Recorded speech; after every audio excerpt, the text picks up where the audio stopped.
चितिन गडकरी जी ने इस बंदे पे केस ठोक दिया डिफेमेशन का, वो भी 50 करोड़ का। केस तो चितिन गडकरी जी पे होना चाहिए क्योंकि वो स्पेस टेक्नोलॉजी का यूज करने के बाद भी हमारे जो रोड्स है वो कुछ टाइम के बाद पानी के साथ बह जाते हैं, हमारे जो पुल्स है वो कुछ टाइम के बाद टूट जाते हैं। स्पेस टेक्नोलॉजी का यूज करने के बाद भी हमारे जो रोड्स है वो रोड्स कम, उनमें गड्ढे ज्यादा होते हैं। और केस तो इस पे होना चाहिए कि अपना जो है धंधा बढ़ाने के लिए इसने पेट्रोल में 20% इथेनॉल मिला के दिया और उसके बाद ये डिफेमेशन का केस लगा रहा है इस शख्स पर जो कि कंटेंट क्रिएटर है। इसने अपनी बात तो बोली नहीं, जो एक आर्टिकल में इसने पढ़ा वो इसने आगे हम तक बताया, लेकिन केस ये कर रहा है इन पे। अगर आपके पास जवाब है आप आके जवाब दो, अगर आपके पास प्रूफ है आप आके प्रूफ रख दो कि हाँ भाई ये मेरी कंपनी नहीं है, ये किसी और की कंपनी है जो बीफ एक्सपोर्ट करती है।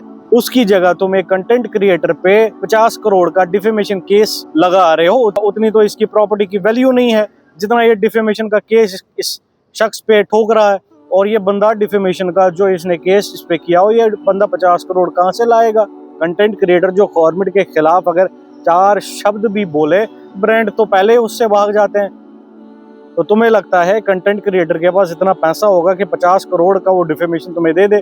हम इस बंदे के साथ है और हम आपके खिलाफ है, ये बात मेरी याद रखना। और मैंने सुना था कि चितिन गडकरी जी ये कह रहे थे कि सऊदी का कोई प्रिंस था, वो ये कह रहा था कि चितिन गडकरी जी को सऊदी आप एक्सपोर्ट कर दो कुछ टाइम के लिए। मैं वो सऊदी वालों से कहना चाहता हूँ मेहरबानी करो हम पे, ले जाओ इनको यहाँ से। हमें जरूरत नहीं है ऐसे लोगों की जो लोग स्पेस टेक्नोलॉजी का यूज करने के बाद भी हमारे रोड जो है रोड्स के नाले कहलाने के लायक नहीं होते।